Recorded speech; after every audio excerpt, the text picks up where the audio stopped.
I recently just finished and posted my latest short film to my other YouTube channel called Teasing, which we adapted from a Bluey episode on Disney. And in that, we had a couple scenes where we're in the car driving around with the kids talking. And that's the first time I've done a scene like this with the car. So I wanted to go through behind the scenes and show you what it took to set all that up as far as lighting, audio, camera setup goes with aperture, lens choice, all that type of stuff to help you figure out how to get this look if you're wanting to do a scene like this.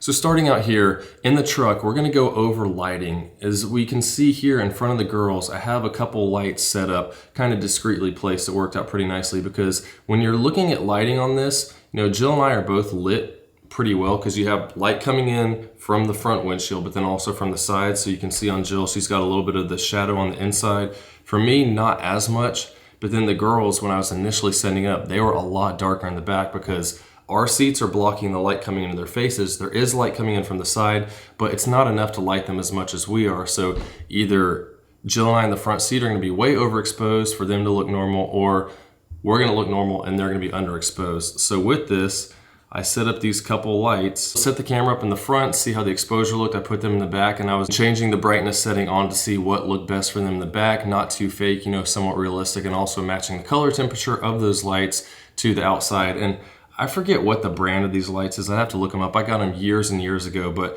it's really nice. They're on a little swivel thing there, a metal piece, so I was able to hook it around the headrest on the car so that you can't really see them. One thing I did notice later on, I didn't try changing the angles, but you can see depending on the light, like above her head right here, there's some reflections there. But when you're watching this as someone for the first time, I didn't notice that till after a while. You're probably not gonna notice that. You're gonna be looking at their faces while they're talking. So a lot of the things that you'll notice as errors in your videos, most people probably won't notice. Something else to keep in mind is the direction you're driving makes a big difference. So when we had the sun kind of over to the side, it worked well.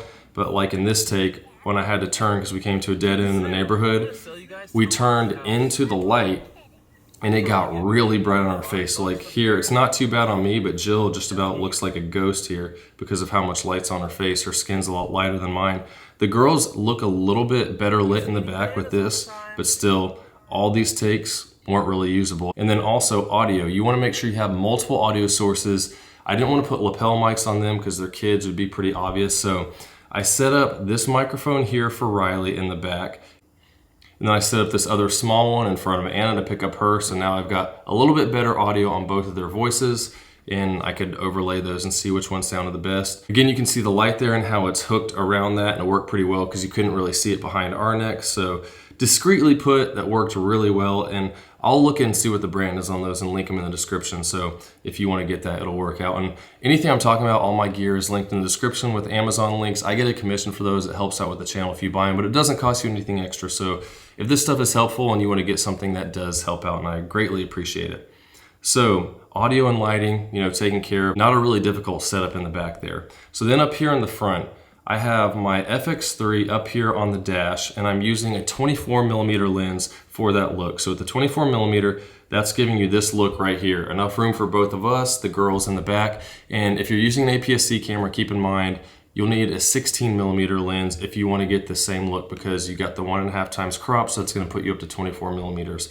Or maybe even something like a 12, so you got a little extra space you can crop in if you want. But I really like the look that it gave. The depth of field, everything worked well. For depth of field, blurrier isn't always better. If I had done something like f2.8 or even lower, because I was using a prime 24mm G Master lens for this, we would probably be in focus and the girls would be blurry, or the girls would be in focus and we would be blurry. I don't want that. If you watch the TV show, it's a cartoon type of thing, so everyone's in focus. It's easy to do that. I wanted to get a really similar look, so I'm pretty sure, I think I used f11 on this. So you have a really deep depth of field. It's a tiny bit blurry in the background behind us, but we're all in focus, so it worked out well. I don't want the focus jumping around through that, so I was able to set that aperture and then set the focus manually, and it worked out nicely. And then because the camera was up there on the dash, I wasn't able to put my microphone on, so I got our other A7 III, I stuck it down there on a Gorilla Pod and just kind of hooked it to the middle console and put the microphone there, which worked well because that's below the windscreen where there's more noise, so I don't want to pick up all that wind noise, and then that's better for our voices going down and not bouncing off the windshield and all that and getting extra echo. And this, I used almost all the audio for this because the girls were talking pretty loud, so it worked out nicely. There are a couple parts where I did take the girls' individual audio and overlay it, but it worked for us. So we had that microphone there, and I just recorded on the lowest HD setting on the camera just so I could get the audio from this one.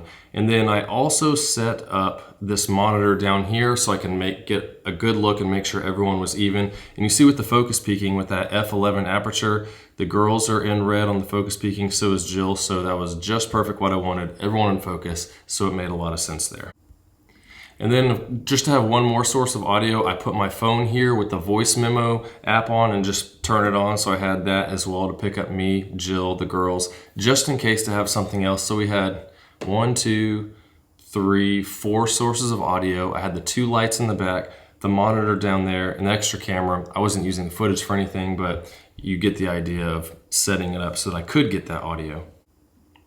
And that is how I set up the audio for this scene in Bluey. It was a lot of fun, you know, doing something new, getting creative, seeing how all this worked, making sure it made sense. And then the final product we got like this. It looked well. It was somewhat of an overcast day, so it wasn't too bright. I like the way the colors turned out. The girls looked good in the back with the lighting, audio was good, and it worked out. So, you know, if you've done a scene like this, let me know what you think. I'm gonna be posting more behind the scenes on this to teach you more. If you have any questions on a setup similar or lens choices with what camera you're using, anything like that, I know there's definitely a big learning curve to it, but it's a lot of fun when you get creative. You can find awesome ways to make things work. Like I've got videos showing how to only use a monopod and a whole little short film sequence to do things like slider moves, gimbal moves, all kinds of stuff like that. Same with tripods. If you get creative, you can make it work, and you may just impress yourself with what you're able to do. So if you have any questions, post them down below. I'm looking forward to more of these behind the scenes footage. So hit that like button if you liked it, and I'll see y'all in the next one.